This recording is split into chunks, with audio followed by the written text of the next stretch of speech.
Ngayon ay ika-1 ng Mayo, araw ng paggawa, araw ng pahinga para sa ilan, ngunit para sa iba, tuloy ang pakikibaka.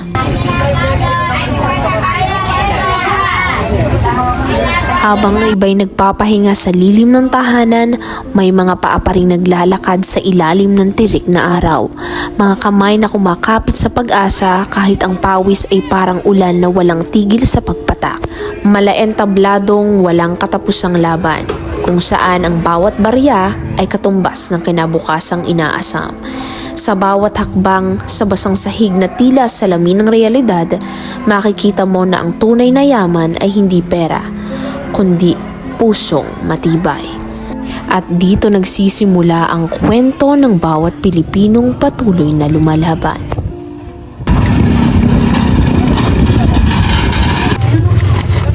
Makaroon na hindi maanghang, limang hindi.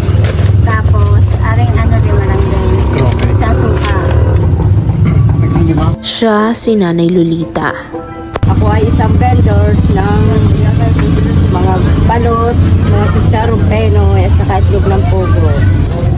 76. Sa gitna ng ingay at galaw ng palengke kung saan naguunahan ng mga boses at paninda, may mga kwentong tahimik na namumuo, mga kwentong madalas ay hindi napapansin. Dito namin siya nakilala, isang aleng maagang gumigising, dala ang pagod ng kahapon at pag-asa para sa panibagong araw. Sa pamimili ng itlog, nagsisimula ang kanyang hanap buhay, ang paggawa ng balot na siyang bubuhay sa kanyang pamilya. Mula sa dulong bahagi ng bayan ng Lemery, ang Sinisian, Lemery, Batangas, upang marating ang kanyang tahanan, minarapat namin na gumamit ng bangkulong upang ito'y mapuntahan. Sa aming pagdating na buksan ng aming mundo, isang payak ngunit puno ng kwento. Sa likod ng bawat balot na kanyang binebenta, may natatagong hirap, pagod at pagmamahal. Makabili lang ng sardinas, kape, asukal, yun lang. Pang araw-araw namin. Paano po kayo naapektuhan ng krisis na nararanasan? Saan mahina ang balot? Sagalaw. Hanggang sa hindi na iwasan ni nanay na ikwento ang kanyang mga anak. Nakakapasok kami, inay. Nakakapasok kami, nakapagbaon. Pero pag uwi namin, wala mong pagkain. Sa 11 magkakapatid, si Junior na lamang ang natirang kasama ng kanyang ina sa tahanan. Ayaw mo talaga. Sa mamiling-miling na luha dahil sa hirap ng buhay, pinili niyang hindi na mag-aral. At habang hinihintay naming maluto ang sinalang na balot, penoy at pugo, minarapat ni nanay na ayusin na ang kanyang dadalhin para sa pagtitinda. Sa mahigit 10 taon na kasama ni nanay ang stroller na kanya lamang nakita sa bangketa, hanggang ngayon ay kasama niya ito sa pagbuo ng pangarap. Tagulan.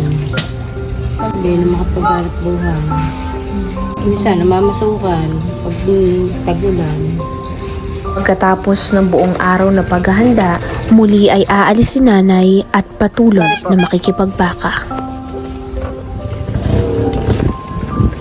Bili na po kayo, balot, penoy, chicharon. Ngayong araw ay sinamahan namin si nanay sa kanyang pagtitinda. Hindi madali ang paglalakad sa daang pinili. Dala ang amoy ng balot at penoy na kumakapit sa hangin. Paarang paalaala ng buhay na hindi rin madaling balatan. Ang kalsada, maalikabok at malubak.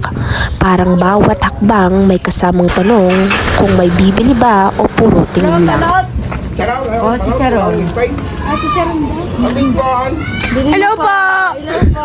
Libutin man namin ang bawat sulok, bawat eskinita na tila walang katapusan, bitbit namin ang pag-asang baka sa susunod na kanto, may hihinto, may bibili, may magpapahinga sandali sa hirap namin. Chicharon. Ito.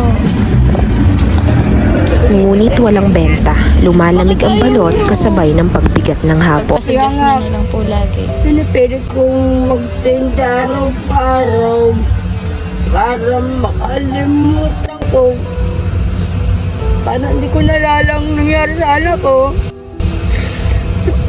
Dahil hindi ko naman alam mangyayari sa kanyang buhay yun. Mga anak niya, wala nang mag-sustento. Hindi ko naman kaya rin buhayin. Balot ng pag-iisip at luhang walang patid. Sa gitna ng paghahanap buhay, anak pa rin ang nasa isip. Hanggang 12. po. Ang ikot niyo po ay buong sinisian po. Hanggang ano lang dito. Pagdating ng 7, dito na ako sa tindahan. Tambay na lang ako. Ganito ang buhay. Di sigurado. May kulang, may sobra. Pero lahat, pilit binubuo. Sa bawat paghakbang sa kalsada, may bigat na dala. Hindi lang paninda, kundi responsibilidad na hindi nawawala. Dahil sa mundong ito, hindi pantay ang simula. May nauuna, may nahuhuli, may hindi na talaga nakakaalis sa pila. At kung pinanganak kang kapos, ang hirap hindi bisita, kundi kasama sa araw-araw na kilos. Kaya tuloy ang lakad, kahit mabagal, kahit masakit. Dahil ang pagtigil, mas lalo kang ipapahamak sa gitna ng daigdig. Pangarap ko pa rin, magkaroon ako ng konting sa buhay.